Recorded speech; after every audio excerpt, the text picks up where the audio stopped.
Assalamualaikum warahmatullahi wabarakatuh. Kami dari kelompok 3 mata kuliah Lingkungan Bisnis dan Manajemen akan mempresentasikan materi tentang manajemen inovatif di masa sulit. Sebelum berpresentasi, saya akan memperkenalkan anggota dari kelompok saya. Yang pertama ada saya sendiri, Tansun Bavia Dibrata Kristanto dengan NPM 057. Yang kedua ada Salsabila Isnaini Putri dengan NPM 092. Yang ketiga ada Afisa Kinanta Nanda Islamid dengan NPM 186. Yang keempat ada Ani Marisa dengan NPM 225. Dan yang kelima ada Maya Haningrum Putri dengan NPM 244. Materi pertama yang akan disampaikan yaitu mengelola lingkungan global. Pada zaman sekarang, perkembangan ilmu pengetahuan dan teknologi sangat berkembang pesat. Kita dengan mudahnya mendapat informasi global tanpa harus mengeluarkan banyak tenaga dan biaya. Hal ini merupakan suatu tuntutan bagi seorang manajer dalam berbisnis. Sudah seharusnya manajer memiliki ilmu lintas global yang mumpuni, karena masa depan bisnis dan masyarakat kita lebih ditentukan oleh hubungan-hubungan yang bersifat global daripada yang bersifat lokal. Manajerial global merupakan suatu kunci agar perusahaan dapat berkembang dengan pesat. Namun, persaingan global juga tidak bisa dihindarkan saat ini. Negara-negara berkembang mulai menyaingi produk negara-negara maju dengan produk inovasinya. India saat ini tengah mengembangkan bisnis di sektor instrumen presisi, layanan kesehatan, dan farmasi. Dunia yang tidak mengenal batas. Perkembangan dunia saat ini membuat terjadinya tanpa batasan antara negara. Hal ini membawa dampak positif maupun negatif. Dalam aspek perdagangan, runtuhnya tembok penghalang antar negara menjadi suatu faktor positif dalam berkembangnya bisnis mereka. Tidak hanya perusahaan besar, perusahaan kecil pun dapat mengembangkan bisnisnya di kancah internasional dengan mudahnya informasi dan telekomunikasi virtual saat ini. Jika akan dilakukan kerjasama, juga sangat mudah tanpa harus mengeluarkan biaya dan tenaga yang lebih, tapi tetap mendapatkan pekerja yang terbaik. Sebagai seorang manajer, sudah bukan waktunya untuk menghabiskan tenaga dan pikiran untuk memikirkan isu pesaing dan pasar hanya di lingkungan lokal. Saat ini, manajer diharuskan untuk memiliki cakrawala yang luas, harus mengetahui isu-isu global yang terjadi saat ini. Karena, dengan keadaan dunia yang tanpa batas ini mengarahkan para manajer untuk berpikir secara luas demi kemajuan dan berkembangnya suatu perusahaan. Berpikir global di sini merupakan sumber ide-ide, sumber daya informasi, tenaga kerja, dan pelanggan. Para manajer dapat memindahkan perusahaan ke kancah internasional melalui beberapa tahapan. Yang pertama ada pada tahap domestik. Potensi pasar hanya terbatas di negara asal. Dengan pahamnya manajer dengan lingkungan domestik, membuat mereka berpikir untuk lanjut ke tahap internasional. Yang kedua, pada tahap internasional, terjadinya peningkatan ekspor di setiap negara mengharuskan adaptasi barang terhadap negara-negara yang diekspor. Dari segi desain, pemasaran, serta iklan disesuaikan dengan kebutuhan khusus setiap negara. Pemanfaatan devisa internasional sangat diperlukan pada tahap ini. Yang ketiga, pada tahap multinasional. Perusahaan sudah memiliki fasilitas pemasaran dan produksi di setiap negara. Lebih dari sepertiga penjualannya diperoleh dari luar negeri. Perusahaan ini mengadopsi pendekatan globalisasi, desain pemasaran, dan pengiklanan dilakukan secara seragam di seluruh dunia. Yang keempat, pada tahap global, perubahan beroperasi secara global dengan melakukan penjualan dan mendapatkan sumber daya dari negara manapun yang menawarkan peluang terbesar dan biaya terendah. Pada tahap ini, kepemilikan kendali dan manajemen puncak cenderung terbesar di beberapa negara. Oke, selanjutnya memulai bekerja secara internasional. Strategi memasuki pasar. Yang pertama ada ekspor, outsourcing, lisensi, kemudian investasi. Yang pertama, ekspor adalah strategi menawarkan barang ke negara lain dengan lebih murah dan berisiko terbatas daripada membuat pabrik di negara sasaran. Walaupun terdapat beberapa permasalahan yang dihadapi seperti jarak yang jauh, kemudian peraturan-peraturan negara yang akan kita ekspor dan lain-lain. Salah satu bentuk ekspor ke negara-negara miskin atau yang disebut counter trade, teman-teman. Apa itu? Yaitu barter produk dengan produk dan bukan dengan mata uang. Jadi jika ada perusahaan yang menerapkan strategi ini, maka perusahaan akan mendapatkan keuntungan yang besar dengan resiko yang rendah. Kemudian ada outsourcing, yaitu strategi pembagian tenaga kerja secara internasional sehingga memanfaatkan para pekerja di negara dengan pemasok upah yang termurah.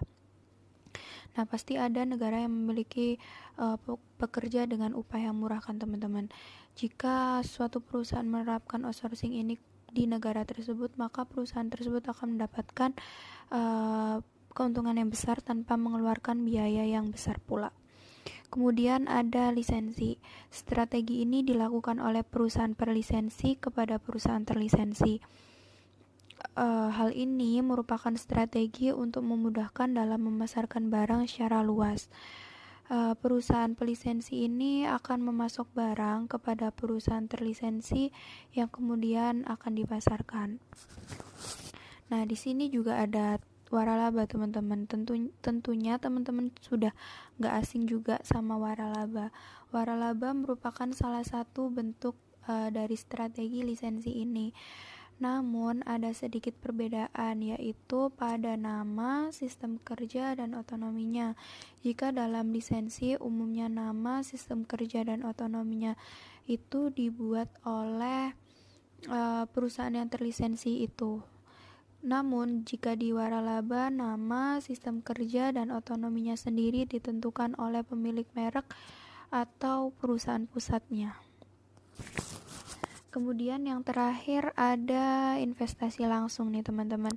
Investasi langsung berarti bahwa perusahaan terlibat dalam mengelola aset-aset produksi. Yang membedakan dengan strategi lain yaitu hanya memungkinkan kontrol yang lemah atau rendah. Nah, sudah kita ketahui kan kalau investasi itu sistemnya uang itu bekerja untuk pemiliknya.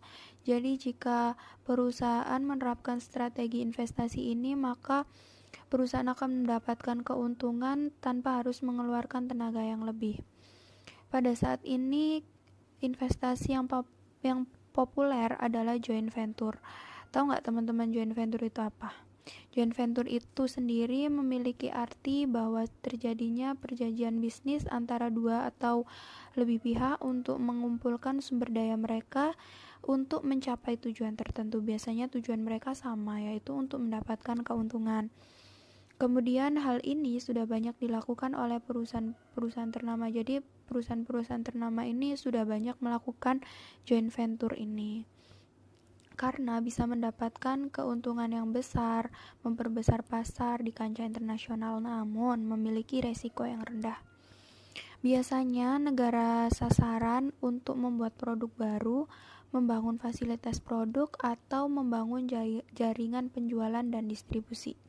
Kemitraan ini merupakan strategi yang tepat dan cepat untuk menembus pasar global, teman-teman. Jadi seperti itu ya.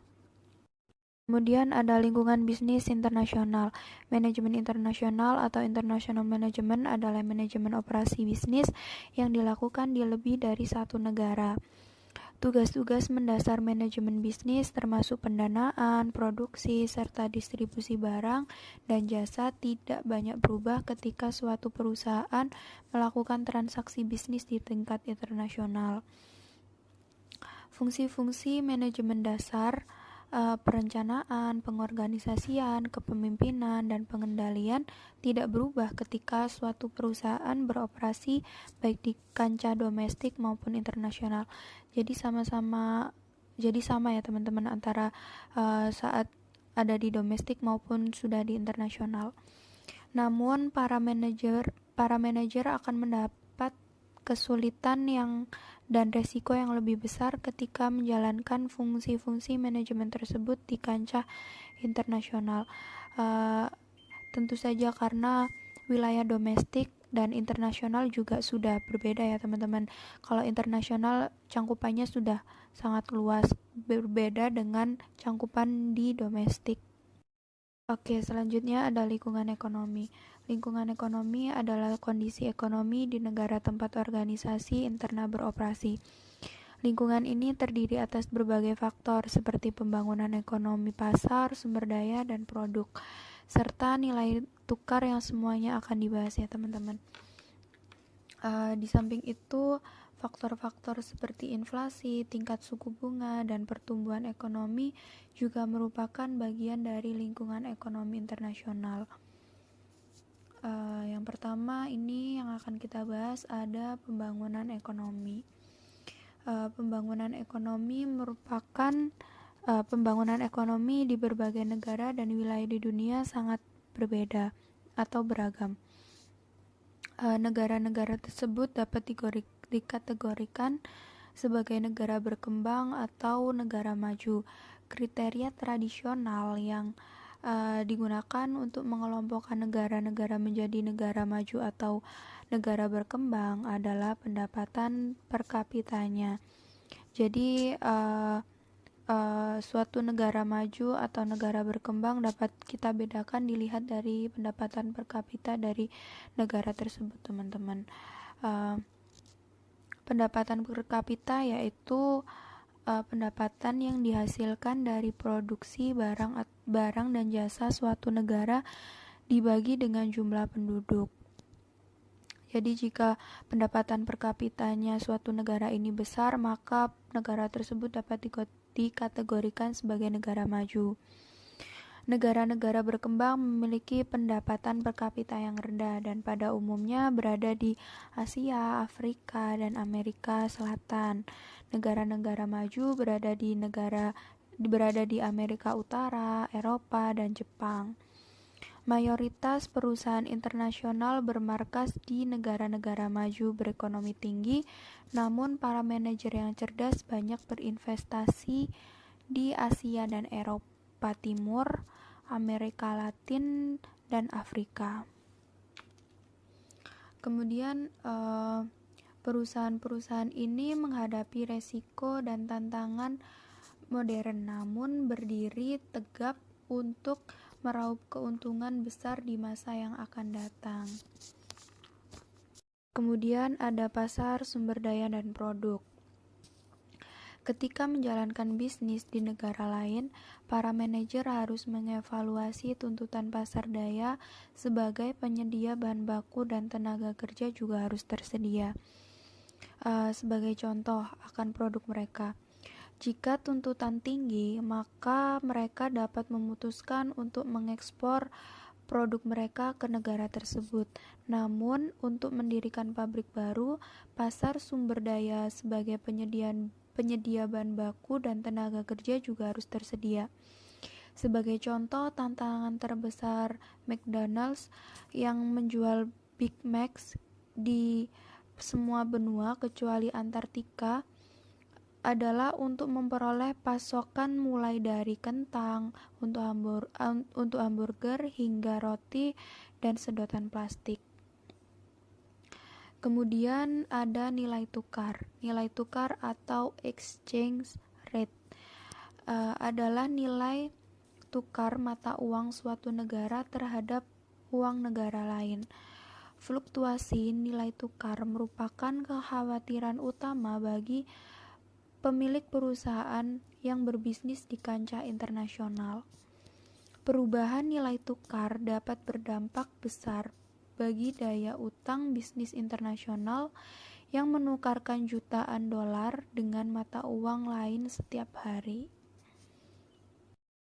Selanjutnya, lingkungan politik dan hukum. Perusahaan-perusahaan harus berhadapan dengan sistem politik asing ketika memasuki kancah internasional. Di samping dengan pengawasan dan peraturan pemerintah yang lebih ketat, pejabat pemerintah dan masyarakat umum sering memandang perusahaan asing sebagai pihak luar atau bahkan penyusup dan sering mencurigai dampaknya terhadap kemandirian dan kedaulatan politik.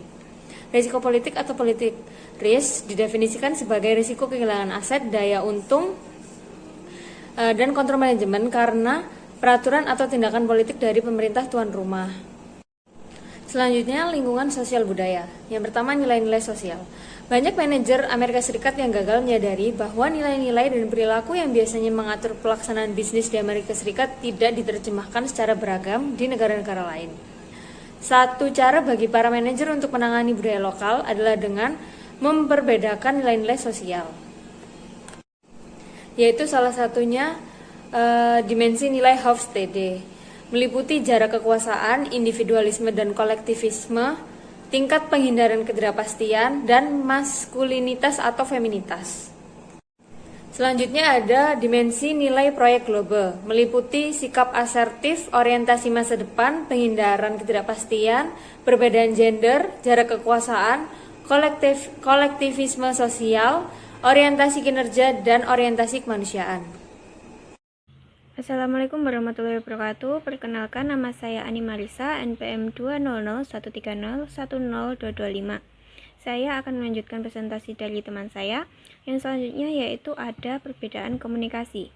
Di dalam kebudayaan yang berkonteks tinggi, mereka cenderung berkomunikasi untuk menjalin sebuah hubungan sosial.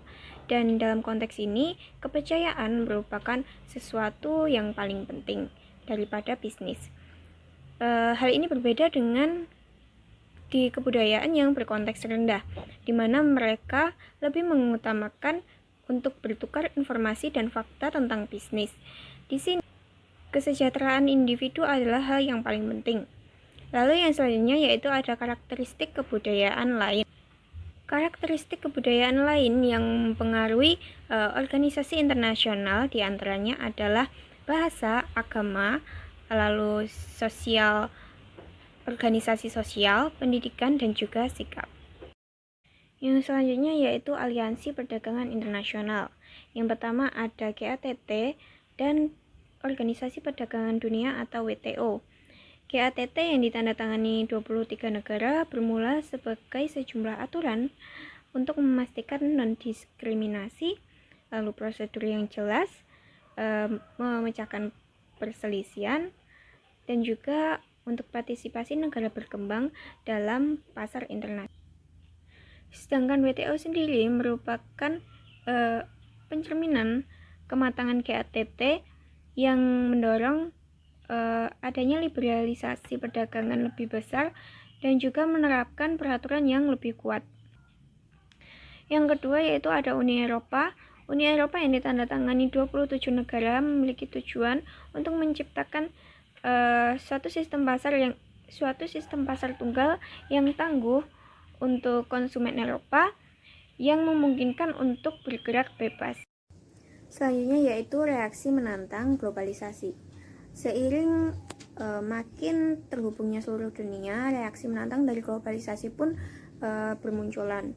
Di Amerika Serikat, kekhawatiran utamanya adalah hilangnya lapangan pekerjaan karena perusahaan-perusahaan mereka makin memperluas upaya offshoring-nya ke luar negeri.